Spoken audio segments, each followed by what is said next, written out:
దేశం మొత్తం మీదున్న best gold sellers, best designs ఇప్పుడు హైదరాబాద్ లో pan India jewel show. Don't miss it. Hi, hello, నమస్తే, welcome back to iDream media. ఈరోజు మనతో ఉన్నారు 30 ఇయర్స్గా లా ప్రాక్టీస్ చేస్తూ ముఖ్యంగా ఇమ్మిగ్రేషన్ మనకి లాయర్గా ఉన్న రాహుల్ రెడ్డి గారు మనతో ఉన్నారు. ఈ స్టూడెంట్ వీసాకు సంబంధించి ఓపీటీ అండ్ స్టెమ్ ఎక్స్టెన్షన్ గురించి ఈరోజు ఎపిసోడ్లో మాట్లాడబోతున్నారు. మీకు ఏ డౌట్స్ ఉన్నా సరే కామెంట్ సెక్షన్లో మెన్షన్ చేయండి. దానిపై మరిన్ని సిరీస్ ఎపిసోడ్స్ రానున్నాయి. Hi sir. నమస్కారం అండి. బాగున్నారా? బాగున్నాను sir. How are you? Good good. Sir, ముఖ్యంగా స్టూడెంట్ వీసా మీద ఎవరైతే వెళ్తూ ఉంటారో వాళ్ళు ఇనిషియల్ పీరియడ్లో వాళ్ళకి ఓపీటీ మీద ఇచ్చే ఈ టైం పీరియడ్ అనేది ఏ విధంగా ఉంటుందంటారు? లేటెస్ట్గా దాని మీద ఎటువంటి అప్డేట్స్ రానున్నాయంటారు? ఇప్పుడు నార్మల్గా డిగ్రీ చేసేటప్పుడు కానీ బ్యాచిలర్స్ కానీ మాస్టర్స్ చేయగానే మన పిల్లలు ఎక్కువ మంది మాస్టర్స్ పోతుంటారు కాబట్టి మాస్టర్స్ గురించి ఎక్కువ మాట్లాడదాం. మాస్టర్స్ డిగ్రీ అయిపోయిన తర్వాత వాళ్ళకు ఓపీటీ అని 1 year వర్క్ పర్మిట్ ఇస్తారండి. ఆ వర్క్ పర్మిట్ వచ్చినప్పుడు వాళ్ళు కంపల్సరీ వర్క్ చేయాలన్నట్టు. ఓకే. వాళ్ళకు ఒకవేళ జాబ్ రాకపోతే ఆ ఓపీటీ అనేది క్యాన్సిల్ అవుతుంది. వాళ్ళకు ఒక ట్రాకింగ్ సిస్టమ్ ఉంటుంది, సివిస్ ట్రాకింగ్ సిస్టమ్ అని ఉంటుంది అన్నట్టు. ఆ ట్రాకింగ్ సిస్టంలో వాళ్ళు ఇన్ఫామ్ చేయాలి, మీ ఎంప్లాయర్ ఎవరు, ఎక్కడ ఉంటున్నావు నువ్వు, ఇవన్నీ ఇన్ఫామ్ చేయాలన్నట్టు. అయితే ఆ 1 year పీరియడ్లో 90 days అన్ఎంప్లాయ్మెంట్ అలౌడ్ అండి. 90 days వరకు 90 days without employment 90 days unemployment allowed. ఒకవేళ 91 day కనుక వచ్చింది అనుకోండి, ఖతం, సివిల్ సిస్టమ్ నుంచి వన్ కిక్ అవుట్ చేసి పడేస్తారు. అంటే అతను F1 వీసా ఖతమైంది, అక్కడ ఉండటానికి వీల్లేదు, అక్కడ ఓపీటీ అన్నది అతనికి వచ్చిన పర్మిట్ కూడా ఆటోమేటిక్గా క్యాన్సిల్ అయిపోతుంది అన్నట్టు. సో ఈ లోపల ఇతను ఎంప్లాయ్మెంట్ తీసుకోవడం కంపల్సరీ అవుతుందండి. సో ఈ లోపు ఎంప్లాయ్మెంట్ వచ్చింది అనుకుందాము. ఆఫ్టర్ 1 year ఆ ఎంప్లాయ్మెంట్ మీద ఎటువంటి ప్రొసీజర్ ఉంటుంది? స్టెమ్ ఎక్స్టెన్షన్ అనేది కంపల్సరీ చేయించుకోవాలి. అసలు స్టెమ్ ఎక్స్టెన్షన్ ఎందుకు చేయించాలంటే? అయితే ఇప్పుడు నార్మల్గా డిగ్రీస్ అక్కడ 2గా డివైడ్ చేస్తారండి. ఒకటేమో స్టెమ్ డిగ్రీ అంటే నార్మల్గా సైన్స్ కానివ్వండి, తర్వాత ఫిజిక్స్ కానీ, మ్యాథ్స్ కానివ్వండి, తర్వాత కంప్యూటర్ సైన్స్, ఇంజనీరింగ్ డిగ్రీస్, ఇవన్నీ స్టెమ్ డిగ్రీస్ అంటారండి. ఓకే. గవర్నమెంట్ అక్కడ పిల్లల్ని స్టెమ్ డిగ్రీస్ చేయడానికి ప్రమోట్ చేయడానికి ఈ స్టెమ్ ఎక్స్టెన్షన్ ఒకటి పెట్టింది అన్నట్టు. అంటే వీళ్ళకు మాస్టర్స్ డిగ్రీ కంప్లీట్ అయిపోయిన తర్వాత, అంటే కంప్యూటర్ సైన్స్లో మోస్ట్లీ మన వాళ్ళందరూ కంప్యూటర్ సైన్స్లో చేస్తారు కాబట్టి దాని గురించి ఎక్కువ మాట్లాడుకుందాం. సో అందరూ ఫస్ట్ 1 year ఓపీటీ అని వర్క్ పర్మిట్ ఉంటుంది. ఆ వర్క్ పర్మిట్ అయిపోయిన తర్వాత అతనికి జాబ్ ఉంటే ఇంకొక 2 years వర్క్ పర్మిట్ వస్తుందండి.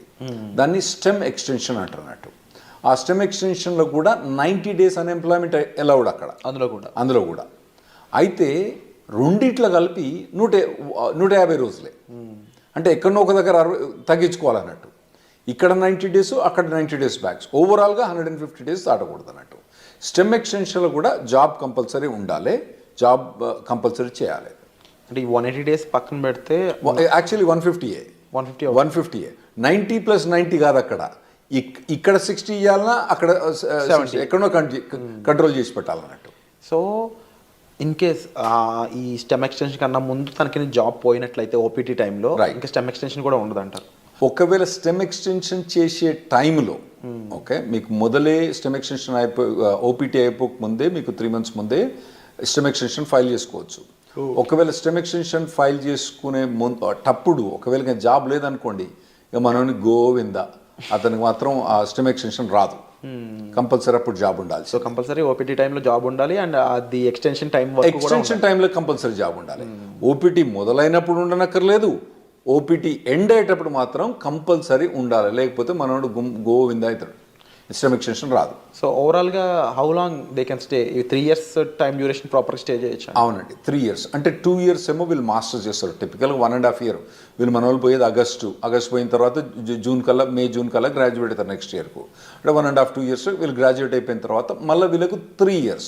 ఫస్ట్ ఓపీటీ 1 year, తర్వాత స్టెమ్ ఎక్స్టెన్షన్ 2 years. ఈ 3 years పర్మిట్ ఉంటుంది, వర్క్ పర్మిట్.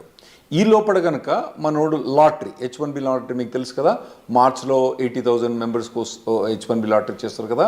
అప్పుడు చేసినప్పుడు ఇతను ఎంప్లాయర్ H1B లాటరీ చేస్తే, H1B వచ్చేస్తేనేమో ఖతం అన్నట్టు. ఓపీటీ స్టెమ్ ఎక్స్టెన్షన్ ఈ అబ్బాయికి అవసరం లేదు, H1B మూవ్ అవుతాడు అన్నట్టు. ఒకవేళ అప్పుడు కూడా రాకపోతే ఇక మళ్ళా వేరే వీసా పోవడం కానీ లేదంటే వెనకకు రావడం కానీ అవసరం పడుతుందండి వీళ్ళకు. ఈ ఓపీటీ స్టెమ్ ఓపీటీ రెండు సిమిలర్ అనిపిస్తుంది సార్, డిఫరెన్సెస్ ఏం లేవా ఈ రెండిట్లో? చాలా డిఫరెన్స్ ఉందండి. ఓపీటీ స్టెమ్ ఎక్స్టెన్షన్ చాలా డిఫరెన్స్ ఉంది. ఓపీటీ పీరియడ్లో వాలంటరీ ఎంప్లాయ్మెంట్ అలౌడ్, అంటే internship, unpaid internship allowed. Okay. అంటే ఏదైనా కంపెనీ ద్వారా కానీ ఏదైనా ట్రైనింగ్ ఇస్తాననుకోండి, ఈ అబ్బాయి కనుక అక్కడికి పోయి, అబ్బాయి కానీ అమ్మాయి కనుక అక్కడికి పోయి వాళ్ళు ట్రైనింగ్ తీసుకుంటే పని చేయకున్నా కూడా ట్రైనింగ్ తీసుకున్నందుకు దానికి డబ్బులు ఇవ్వరు వాళ్ళు. ఎందుకంటే ట్రైనింగ్ ఇచ్చేది ఎక్కువ, డబ్బులు ఎందుకు ఇస్తాడు? ఇవ్వడు కదా. ఇవ్వనప్పుడు కూడా ఇతను ఓపీటీ పీరియడ్లో అక్కడ ట్రైనింగ్ తీసుకుంటే అది ఎంప్లాయ్మెంట్ కింద కౌంట్ అవుతుందండి. ఓకే. అదే స్టెమ్ ఎక్స్టెన్షన్కి వచ్చేటప్పుడు కంపల్సరీ పెయిడ్ ఎంప్లాయ్మెంట్ అన్నది అవసరం. ఓపీటీ పీరియడ్లో ఏమో voluntary or unpaid internship allowed, paid allowed, unpaid allowed. కానీ స్టెమ్ ఎక్స్టెన్షన్కి వచ్చేవాడు కంపల్సరీ పెయిడ్ అలౌడ్ అన్నట్టు, కంపల్సరీ పెయిడ్ ఉండాలి. పెయిడ్ లేకపోతే మనోడు బయటపడాల్సి వస్తుంది అన్నట్టు. ఈ అన్ఎంప్లాయ్మెంట్ రూల్ అనేది ఎలా వర్కౌట్ అవుతుంది ఓపీటీలో కానీ స్టెమ్ ఓపీటీలో కానీ? రైట్. ఇప్పుడు ఓపీటీ ఉన్నప్పుడు నేను చెప్పాను కదండి 90 డేస్. ఓకే, 90 డేస్లో అంటే ఇతను కనుక ఒక 30 డేస్ కనుక సేవ్ చేసుకుంటే మళ్ళీ నెక్స్ట్లో కూడా 90 వాడుకోవచ్చు. అంటే ఇక్కడ 60 వాడుకొని మళ్ళీ నెక్స్ట్ 90 వాడుకుంటే బెటర్. ఓకే, కానీ ఇతనికి 90 డేస్ దాకా పర్మిట్ ఉంటుంది అన్నట్టు. సో నార్మల్గా వీళ్ళకి ఇంటర్న్షిప్స్ వస్తాయండి బాగానే. లేకపోయినా కానీ మన చాలా కన్సల్టింగ్ కంపెనీస్ ఏం చేస్తారంటే వీళ్ళని ట్రైనింగ్లో పెడతారు బాగా. అంటే పర్టికులర్గా ఏదైనా పర్టికులర్ టెక్నాలజీ ఉందనుకోండి, ఇప్పుడు ఏఐ అనేది బాగా హాట్ టెక్నాలజీ.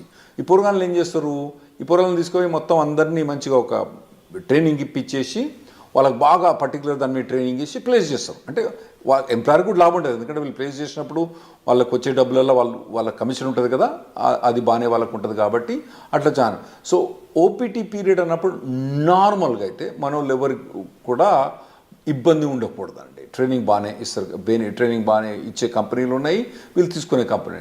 స్టెమ్ ఎక్స్టెన్షన్కి వచ్చేటప్పుడు మాత్రం ఇబ్బంది అయింది. ఎందుకంటే స్టెమ్ ఎక్స్టెన్షన్ మీద ఉన్నప్పుడు పేమెంట్ అన్నది, పెయిడ్ జాబ్ అన్నది ఉండాలి కదా. అప్పుడు పెయిడ్ జాబ్ ఇంకా లేకపోతే మాత్రం మన వాళ్ళకి ఇబ్బంది అవుతుందండి అప్పుడు. సో ఓపీటీలో టైంలో అన్ఎంప్లాయ్మెంట్ అనేది ఉండకూడదు, అట్లీస్ట్ ఇంటర్న్గానే పనిచేసి ఉండాలి. రైట్. లేకపోతే కంపల్సరీ వెనక్కి రావాల్సిందే తప్ప. రైట్, కంపల్సరీ వెనక్కి రావాల్సిందే. సో ఈ టైంలో అంటే స్టెమ్లో కానీ ఓపీటీ టైంలో కానీ జాబ్ లేకుండా ఉన్న పర్సన్ లీగల్గా స్టే చేయడానికి ఏమైనా ఆప్షన్స్ ఉన్నాయి? అంటే నేను చెప్పినా కదండి, మొత్తం టోటల్గా 150 డేస్ అలౌడ్. ఫస్ట్ దాంట్లో 90 చేస్తే నెక్స్ట్ 60, ఫస్ట్ దాంట్లో 60 చేస్తే నెక్స్ట్ 90. ఏ దాంట్లో కూడా 90 కన్నా ఎక్కువ చేయరాదు అన్నట్టు. అంత మటుకు అన్ఎంప్లాయ్మెంట్ అలౌడ్. ఫస్ట్ ఓపీటీ పీరియడ్లో మీకు stem voluntary unpaid internship allowed, stem extension allowed కాదు. సో మీరు అన్నది కరెక్ట్. ఒకవేళ కనుక ఆ 150 డేస్ కూడా క్రాస్ అయితే అతను లీగల్ స్టేటస్ పోద్ది. ఇవన్నీ ఇన్ఫర్మేషన్ ట్రాకింగ్ ఎక్కడ ఉంటుంది అంటే సివిల్ సిస్టంలో ట్రాకింగ్ ఉంటుంది అన్నట్టు, వాళ్ళు ట్రాక్ చేస్తూ ఉంటారు అన్నట్టు. ఇవన్నీ వీళ్ళు చెప్పాలి, పిల్లలు పోయి వాలంటీర్గా నాకు జాబ్ పోయింది పోలేదని.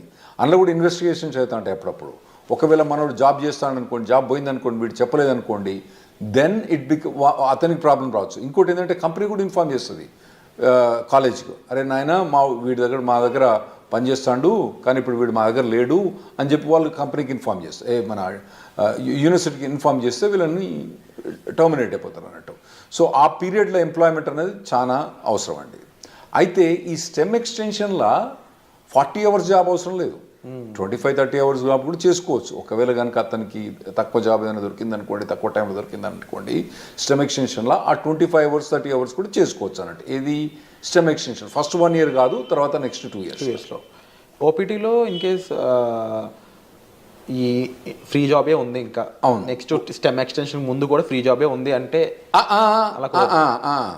ఓపీటీ నుంచి స్టెమ్ ఎక్స్టెన్షన్ పోయేటప్పుడు ఆ స్టెమ్ ఎక్స్టెన్షన్ జాబ్ అనేది కంపల్సరీ పెయిడ్ జాబ్ ఉండాలి, లేకపోతే యుఎస్సిఎస్ పర్మిషన్ ఇవ్వదు, స్టెమ్ ఎక్స్టెన్షన్ ఇవ్వదు.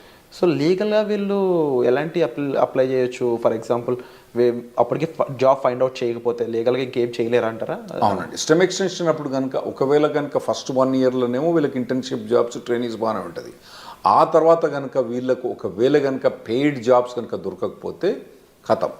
సో వీసా చేంజ్ అవ్వడం లాంటి ప్రొసీజర్ ఏమైనా ఫాలో అవ్వచ్చు? అవునండి. అప్పుడు వాళ్ళు B2కు చేంజ్ ఆఫ్ స్టేటస్ ఫాలో కావచ్చు, లేదంటే మళ్ళీ కాలేజ్ పోయి ఇంకో మాస్టర్స్ డిగ్రీ చేయొచ్చు, మళ్ళీ లేదంటే డాక్టరేట్ డిగ్రీ చేయొచ్చు, లేదంటే వాళ్ళకు ఒకవేళ H4 ఆప్షన్ ఉంటే H4 చేయొచ్చు, లేదా ఇండియాకి రావాలన్నా ఇండియాకి రావచ్చు, లేదా కెనడాకి పోవన్నా కెనడాకి పోవచ్చు.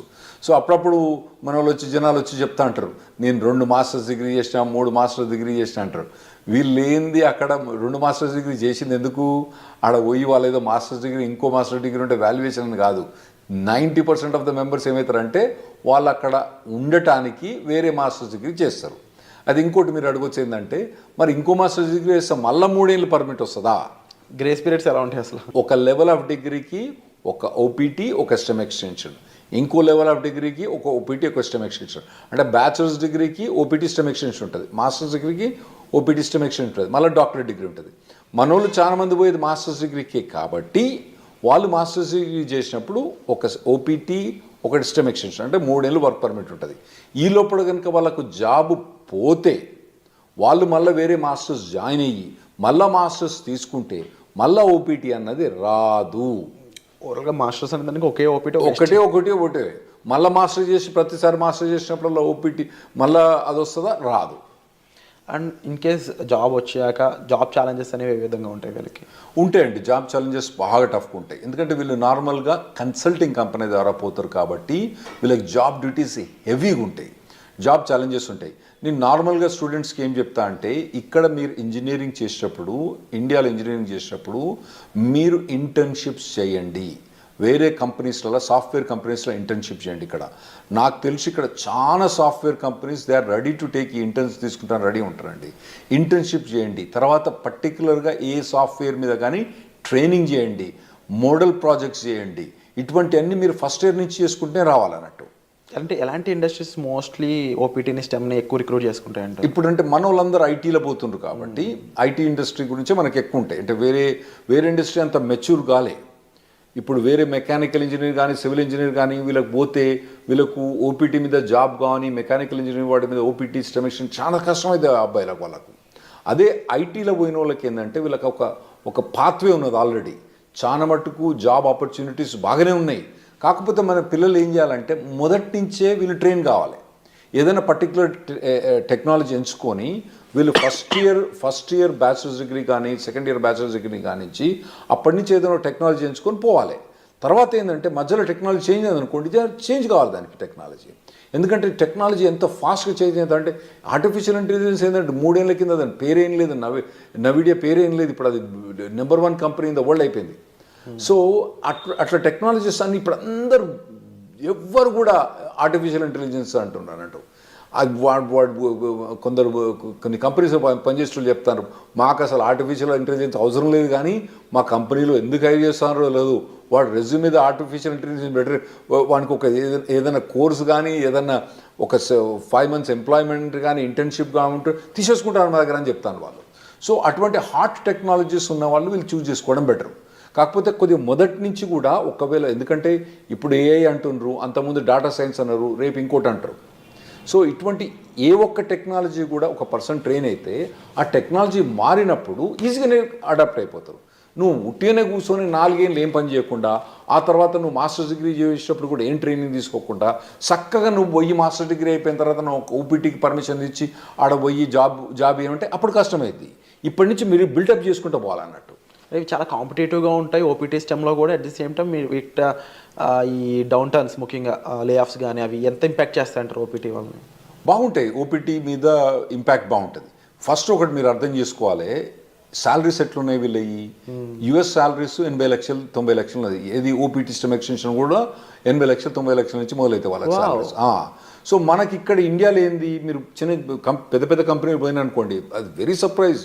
గూగుల్ అటువంటి కంపెనీస్లలో, అంటే నేను పర్టికులర్ గూగుల్ అని చెప్పాను, వేరే కంపెనీస్లో శాలరీ చూస్తే వాళ్ళకి ఏంది నెలకు 30,000, నెలకు 25,000, అంటే దాదాపుగా 4 లక్షలు 5 లక్షల ప్యాకేజ్ కూడా మా ఎక్కువ ఇక్కడ. ఏది ఎంట్రీ లెవెల్లకు అక్కడ 80 లక్షల నుంచి 90 లక్షల దాకా ప్యాకేజ్ ఉంది అక్కడ. అయితే అట్లా ప్యాకేజ్ ఉన్నప్పుడు ఇక్కడ వీనికేమో 5 లక్షలు వస్తా అంటే నీకు ఆడేమో 80 లక్షలు ఇస్తాను అంటే నీ పెర్ఫార్మెన్స్ ఎట్లా ఉండాలి? You have to be at least 10 times better than the guy who's working here. నువ్వు ఉన్నావా లేదా 10 times? లేనప్పుడు నువ్వు షార్ప్నెస్ స్కిల్ చేసుకోవాలి. నువ్వు అట్లా ఆలోచించాలి. ఇక్కడ వచ్చినానికేమో 5 లక్షలు, నీకేమో 80 లక్షలు, అంటే నీది కనీసం 10 రెట్లు ఎక్కువ ఉండాలి నీ పెర్ఫార్మెన్స్. అంటే 10 రెట్లు ఎక్కువ ఉండాలంటే నువ్వు షార్ప్ అని చేసుకోవాలి. Unit be fit for it. అక్కడ పోయి నేను మాస్టర్స్ అయిపోయిన తర్వాత అప్పుడు నేను నేర్చుకుంటా అంటే ఇప్పుడున్న పరిస్థితిలో మాత్రం నడవదు. 100% కరెక్ట్ సార్, డెఫినెట్లీ మీరు చెప్పిన విషయాలన్నీ కూడా. అండ్ ముఖ్యంగా ఓపీటీ స్టెమ్లో స్టూడెంట్ సిచ్యువేషన్ ఏ విధంగా ఉంటుంది, టైం పీరియడ్ ఎలా ఉంటుంది, గ్రేస్ పీరియడ్స్ అండ్ రాకపోతే ఏంటి పరిస్థితి, ఈ విషయాలన్నీ విన్నారు కదా. అలాగే H1B లాటరీ పరిస్థితుల్లోనూ ఆఫ్టర్ జాబ్ వచ్చాక లైక్లీ ఎఫెక్ట్స్ ఏమేమి ఉంటాయి అనేవి వచ్చే ఎపిసోడ్లో చూద్దాం. So stay tune. Thank you so much for information. Thanks.